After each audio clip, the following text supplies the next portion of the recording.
Vamos ler do versículo, eu peço perdão à mesa, eu botei do 9 ao 13, mas vamos ler do 1 ao 13. Deixa eu pedir perdão à mesa, para eu poder explicar o contexto. João 10, do 1 ao 13.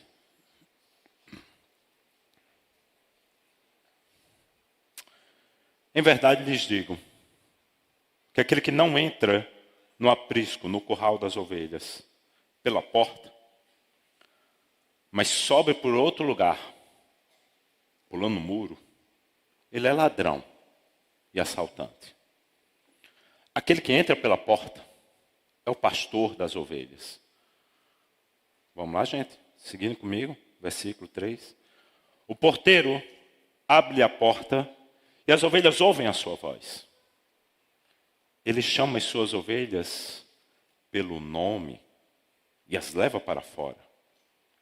Depois de conduzir para fora todas as suas ovelhas, vai adiante delas, e estas o seguem, porque conhecem a sua voz. Elas, porém, nunca seguirão um estranho. Na verdade, fugirão dele, porque não reconhecem a voz dos estranhos. Jesus usou essa comparação, mas eles, os fariseus, não compreenderam o que lhes estava falando. Não entenderam nada. Então Jesus agora expande e passa a explicar. Jesus afirmou de novo: em verdade, lhes digo que eu mesmo, sou a porta das ovelhas. Todos os que vieram antes de mim eram ladrões e assaltantes, aqueles que diziam ser o Cristo, aqueles que diziam possuir a verdade. Mas as ovelhas não os ouviram. Eu sou a porta. Quem entra por mim será salvo. Entrará, sairá e encontrará pastagem. O ladrão vem apenas para roubar, matar e destruir. Eu vim para que tenham vida e a tenham plenamente ou em abundância, como diz algumas versões. Eu sou o bom pastor. E o bom pastor dá a sua vida pelas ovelhas. Até o 13. O assalariado não é o pastor a quem as ovelhas pertencem. Assim, quando vê que o lobo se aproxima, abandona as ovelhas e foge. Então o lobo ataca as ovelhas e as dispersa. Ele foge, porque é assalariado e não se importa com as ovelhas. Queridos, eu tenho ministrado, pode voltar para o verso 1 e a gente vai acompanhando, tá? Nunca do final, sempre do início, gente. Eu tenho ministrado sobre a identidade de Cristo. Nesses últimos domingos eu falei sobre como Cristo se apresentou como Messias. E é interessante que todas as vezes que Jesus vai falar a respeito da sua identidade, quem ele era, ele se apresenta como eu sou. O Evangelho de João apresenta muito, é uma característica do Evangelho de João, apresentar a identidade de Cristo. Ele sempre tem uma cena anterior, um contexto em que ele apresenta a afirmação de quem ele é. Quando ele diz o primeiro eu sou o Messias, ele tem um encontro com a mulher samaritana e aquela mulher samaritana diz assim: eu sei que quando o Messias vier, quando ele vier, ele falará sobre todas essas coisas. Ele diz: eu sou o Messias. Depois Jesus declara que após a festa dos tabernáculos, quando a cidade era iluminada, quando durante aqueles dias o povo comemorava que Deus havia sido a luz que os havia guiado no deserto, quando a festa acaba, que aparentemente não há mais luz, ele declara: eu sou a luz do mundo. Após a multiplicação de pães e peixes, quando o povo vem atrás dele, ele diz assim: não trabalhem por isso, não trabalhem, não se gastem pelo aquilo que não tem sentido, eu sou o pão da vida.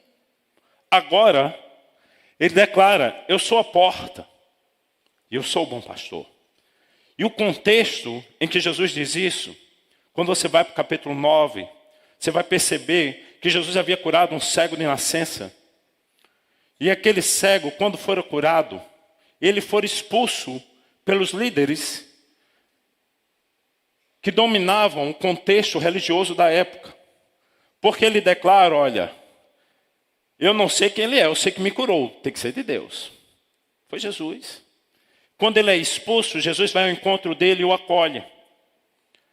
E agora as pessoas e os fariseus vêm até ele questionando, e ele vai dizer: os que vieram antes de mim eram ladrões, assaltantes, mercenários. Eu não.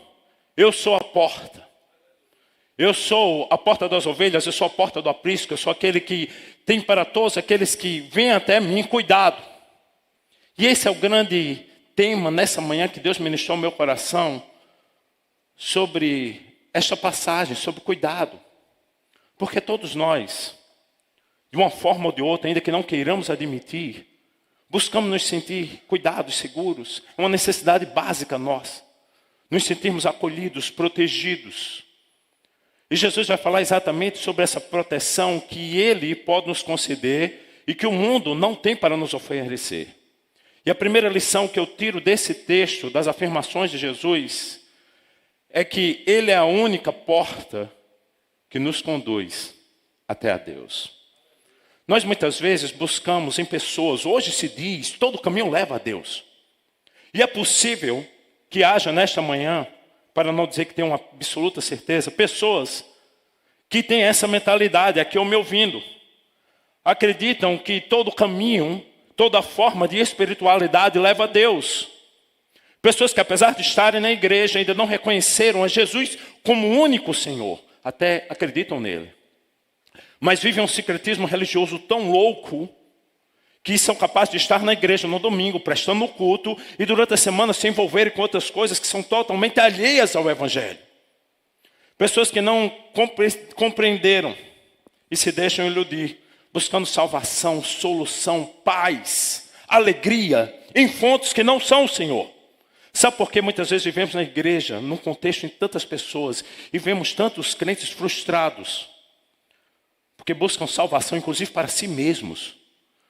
Para a ânsia que os toma, que muitas vezes os consome em pessoas, em coisas, na religião, que muitas vezes apenas nos envolve, nos leva ao ativismo, ou mesmo no consumismo, ou na realização profissional, não entendendo que o único caminho que pode nos levar a Deus e a plenitude que Deus nos promete é Jesus Cristo. Nós precisamos compreender, Jesus disse isso aqui num contexto totalmente religioso. Eu sou a porta. Aquele que entra em mim será salvo. Nós muitas vezes buscamos portas, saídas, soluções em lugares que não são de Deus. Aprenda uma coisa na sua vida: só Jesus Cristo pode nos salvar, inclusive de nós mesmos. E há portas, há saídas, há soluções para a nossa vida, que só Ele é capaz de trazer na nossa existência. Não há outra. Por isso nós precisamos aprender a confiar em Deus. E entenda que é uma decisão nossa. Entrar, se envolver, é uma decisão nossa. Eu gosto muito quando o próprio Jesus diz em Mateus capítulo 7, verso 13 e 14. Mateus capítulo 7, versos 13 e 14. Ele vai dizer assim: entrai pela porta estreita. Larga é a porta e espaçoso o caminho que conduz para a perdição. E são muitos os que entram por ela, porque estreita é a porta e apertado o caminho que conduz para a vida. E são poucos os que acertam com ela. Entendem, uma decisão nossa, gente, de fazer de Cristo a nossa única fonte de contentamento, alegria, salvação. Entregar não apenas nominalmente a nossa vida ao Senhor, mas fazer dele Senhor da nossa vida. Porque só Ele, e absolutamente só Ele, nos liberta de todo tipo de escravidão e prisão, inclusive institucional. Eu acho fantástico o jogo de palavras que Jesus diz. No verso 9, que nós acabamos de ler, ele disse: aquele que vier para mim, vai lá o texto de João, por favor, acompanha comigo, entra e sai, e encontrará pastagem. Nós muitas vezes buscamos saídas em coisas, em soluções, mas entenda, só em Cristo, só no Evangelho, apenas buscando ao Senhor, nós sairemos, seremos libertos de algumas situações que nos têm escravizado. Há pessoas que entraram e ficaram presas, porque procuraram soluções em portas erradas. Há pessoas que entraram e agora não tem mais visto saída na vida, relacionamentos errados, negócios errados, decisões erradas e equivocadas, porque não buscaram discernimento a Deus. Só Deus é capaz de nos libertar de todo tipo de escravidão. Era isso que ele estava dizendo. É aquele que entra por mim, através de mim, ele é liberto, ele sai de algumas prisões que não tem sentido. E ele dizia isso para aquele homem que ele havia curado, que era cego. E para todos aqueles que o ouviam.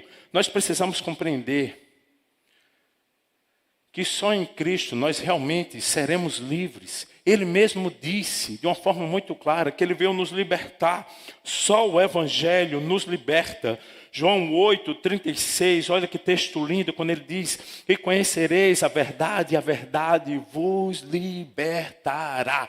Sabe por que há tanta gente até na igreja, muitas vezes preso a sentimentos, ao medo, à ansiedade, a coisas que fogem do seu controle? Elas vivem presas porque elas ainda não conheceram Deus que dizem servir, que professam.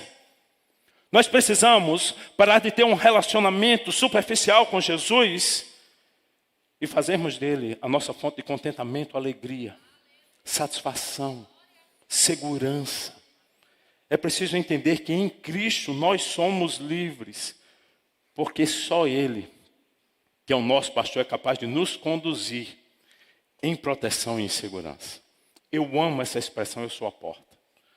Porque porta, quando eu olho para a porta, penso no meu contexto em portas. Porta, via de regra, são instrumentos de proteção. Não à toa nós até dizemos: fecha a porta, irmão. Fecha a porta, irmão. Não deixa aberto. E aqui Jesus estava dizendo que ele era a porta que protege as ovelhas. Alguns estudiosos, e é interessante que Jesus usa sempre figuras do contexto em que ele estava para ministrar verdades espirituais. Alguns estudiosos dizem que havia dois tipos de aprisco, currais de ovelhas. Existiam aqueles que eram coletivos, em que as pessoas, vários pastores colocavam seus rebanhos lá e tinham um porteiro. E existiam, como diz o pastor Hernando Dias Lopes e F.F. Bruce, currais pequenos, em que os pastores colocavam as ovelhas e eles ficavam à frente, na porta da passagem, funcionando como porta.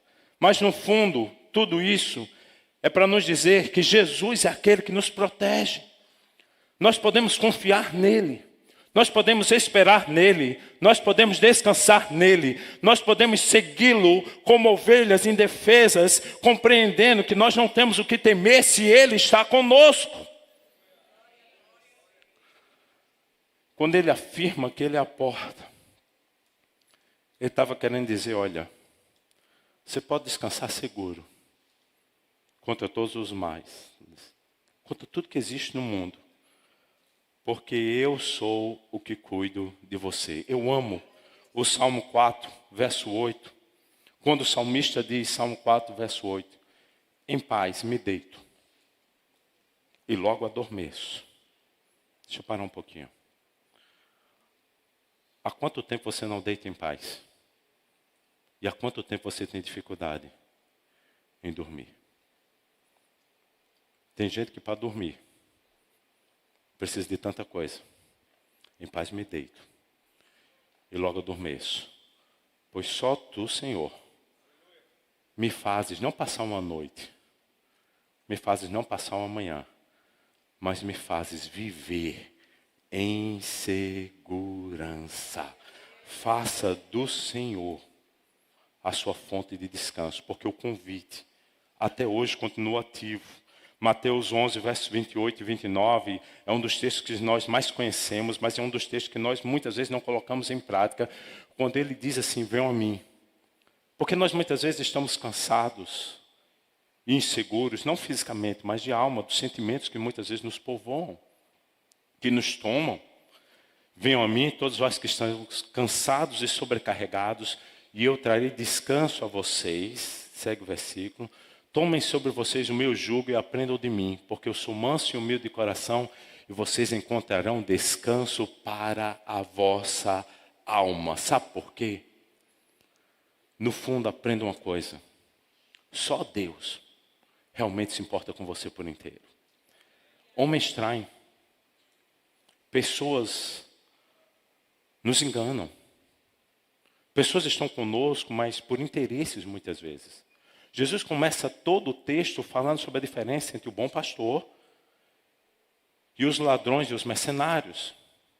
Mas ele diz, não, eu sou aquele que me importo com você.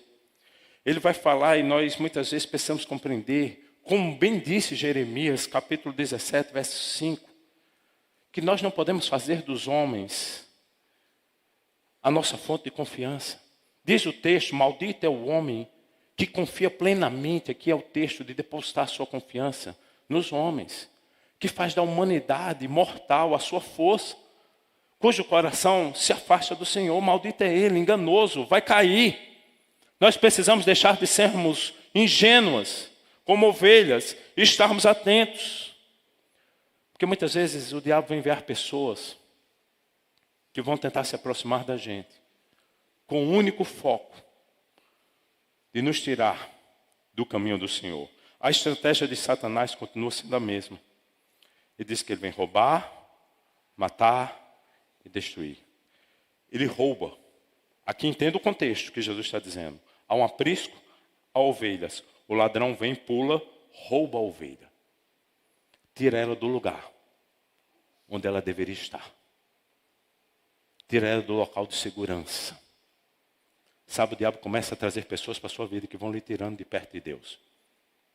Que vão lhe tirando da igreja. Que vão lhe tirando de uma forma até simples, dos ambientes em que Deus está presente. De repente, o diabo manda alguém, um amigo, que começa a lhe tirar da célula, começa a lhe convidar para viver em ambientes que estão fora do padrão de Deus. De repente, você que vinha tanto à igreja, já não vem mais. De repente, você que amava tanto o Senhor e vivia o Evangelho, servia. Porque, queridos, me permita dizer, como pastor, uma das coisas que mais me tomam, talvez não de tristeza, mas de reflexão, é perceber que nós temos uma igreja muito grande, mas são poucos os que servem.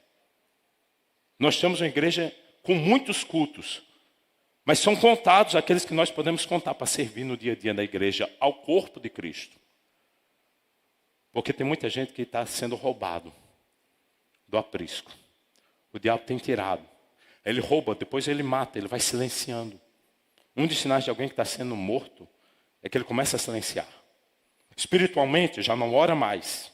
Espiritualmente já não lê mais a Bíblia. Espiritualmente se torna insensível a tudo que está acontecendo ao redor. Já não tem mais intimidade com Deus. Ele destrói. Ele nos tira, anulando o propósito para o qual Deus nos chamou para viver. Sabe que tem muita gente, até dentro da igreja, que o diabo tem usado pessoas para roubar, para matar e para destruir. Está na hora de você começar a olhar se quem está perto de você, no dia a dia, tem sido usado para lhe impulsionar a viver e a ser quem Deus lhe chamou para viver e ser, ou se tem lhe tirado do caminho do Senhor. Porque tem muita gente que só vem roubar a nossa alegria. Só vem roubar o propósito que Deus colocou em nossas vidas. E não é de Deus, porque entenda, quando nós nos deixamos iludir com isso, nós perdemos a vida plena que Deus nos prometeu. Deus tem interesse em nosso bem-estar em todas as áreas. Quando eu leio a palavra, quando eu olho para a palavra, vida plena, de sentido, de significado, não uma vida mesquinha, uma vida marcada pela frustração. Nós muitas vezes é que não acreditamos nisso. Sabe, nós começamos a nos envolver com tantas coisas e perdemos aquilo que Deus nos chamou para ter. Ele disse, eu vim para que vocês tenham vida plena. O texto fala sobre isso. É verdade. Como ovelhas desse rebanho, nós passamos por dificuldades, faz parte da existência. Mas nós não permanecemos nas dificuldades. Salmo 23 vai dizer, o Senhor é o meu pastor. Aí a gente diz, né? Nada me faltará. Não, a versão seria assim, porque o Senhor é o meu pastor, de nada sentirei falta. Tem dia que Ele nos leva, quando nós estamos cansados, para pastos verdejantes. outros momentos, Ele nos guia. Não são permanentes. Em vales, precipícios. Eu não me lembro onde eu li. Eu tenho que olhar as minhas anotações. Mas a melhor explicação que eu vi sobre vale de sombra da morte é um caminho no meio de uma montanha, que de um lado tem uma montanha, do lado tem um precipício. E aqui tem um grande vale fazendo sombra. A diferença é que Jesus mesmo disse, Ele é aquele que vai à frente, nos guia. E no meio das trajetórias difíceis da vida, Ele nos consola. Porque Ele nos leva para fora de vales. Vales, desertos, são apenas passagens, não são lugar de permanência. Por isso eu e você podemos confiar que Ele vai nos consolando e nos conduzindo. Porque Deus tem para nós uma vida em abundância. E só Ele, absolutamente só Ele, nunca vai nos abandonar. Pessoas, se você olhar para a sua trajetória, quantas pessoas já passaram na sua vida e lhe abandonaram? Quantas pessoas estiveram com você e no momento que você mais precisou, lhe viraram as costas? Eu gosto quando o autor de Hebreus, no capítulo 13, verso 5, ele vai dizer que nós devemos viver uma vida em contentamento, sem amor ao dinheiro, porque nós podemos ter uma certeza. O dinheiro não deve nos dominar, as coisas materiais não devem nos tomar, porque nós temos uma certeza. Deus mesmo disse, nunca o deixarei e jamais o abandonarei. Nós precisamos viver isso. O próprio Jesus disse que estaria conosco todos os dias. Até a consumação do século, as pessoas nos traem como mercenários, Ele mesmo diz. Vê um lobo, vê os momentos difíceis. E aqueles que estão conosco apenas por interesse comercial, pelo que nós podemos dar, nos abandonam. Jesus não. Ele não apenas permanece. Mas a palavra diz que Ele nos protege. Ao ponto de dar a sua vida em nosso lugar. Por isso não tenha medo. Deposite no Senhor a sua confiança. Faça como o salmista. No Salmo 40, verso 1 a 4, ele diz assim, depositei. É um ato já consumado. Eu estou hoje aqui porque depositei toda a minha esperança no Senhor. Quando eu fiz isso, é passado, gente, ele está declarando o que aconteceu. Ele se inclinou para mim e ouviu o meu grito de socorro. Ele me tirou de um poço de destruição, de um atoleiro de lama, pôs os meus pés sobre a rocha e firmou-me no local seguro. Pôs um novo cântico na minha boca, um hino de louvor ao nosso Deus. Muitos verão isso, eles ainda não viram, mas verão isso. Temerão e confiarão no Senhor. Bem-aventurado, felicidade na Bíblia. Bem-aventurança é uma recompensa, não é um sentimento imediato. Você confia e você colhe. Bem-aventurado o homem, a mulher, que põe no Senhor a sua confiança, que não vai atrás dos orgulhosos, nem dos que se afastam para seguir deuses falsos. Confie no Senhor, porque Ele nos conhece pelo nome. Verso 3 do texto que nós lemos, de João. Ele diz assim, Ele chama as suas ovelhas pelo nome e as leva para fora. Vai no verso 4, só mais um verso, por favor. Segue mais um, por favor. Verso 4 agora, filho. Em nome de Jesus. E não deixa ninguém para trás. Ele conduz todas. Deus não nos deixa para trás. Deus nos conhece pelo nome. Deus sabe quem você é. Antes, como ele disse a Jeremias no capítulo 1. Ô Jeremias, antes que você viesse a nascer, eu lhe conhecia pelo nome, eu tinha um propósito para você. Deixa eu lhe dizer uma coisa, meu irmão, da qual eu creio. E se eu não creio, eu morro. Eu creio que Deus tem um propósito para a minha vida e para a sua vida estabelecido. Desde quando nós fomos concebidos. Deus tem um plano. Sabe, no mundo marcado pela impessoalidade, em que as pessoas não querem se envolver. No mundo marcado em que cada um só se move por interesse. Deixa eu te dizer uma coisa. Deus se importa com você. Deus lhe conhece. Deus não quer ter com você uma relação superficial. Sabe por que muitas vezes nós não somos capazes de distinguir a voz de Deus que nos chama? Porque nós temos vivido longe dele. Ele chama pelo nome. Ele continua a chamar. Ele continua a clamar. Ele continua a dizer, eu vou usar o meu nome para não atingir ninguém. André, vem! Vem, André! Mas muitas vezes eu estou tão distante que não consigo ouvir e perceber que é Ele falando comigo. Muitas vezes isso ocorre com você e comigo também. Nós muitas vezes não temos mais intimidade ao ponto de reconhecer a voz. Nós muitas vezes já não compreendemos que esse Deus nos conhece de uma forma que conhece até que nós somos. F.F. Bruce diz que os nomes eram dados pelas características. Nós sabemos isso, nós pegamos animais, as pessoas colocam animais, branqueiam alguma coisa, diz assim, nos conhece pelo nome, as características. Deus sabe da sua estrutura, Deus sabe quem você é, Deus sabe o quanto você pode suportar, ao ponto de quando não puder mais suportar, a palavra diz que Ele traz escape. Mas nós muitas vezes não nutrimos relação com Ele, vivemos uma relação superficial. De vir apenas a um culto, gente, no nome de Jesus, acorda. É pouco demais.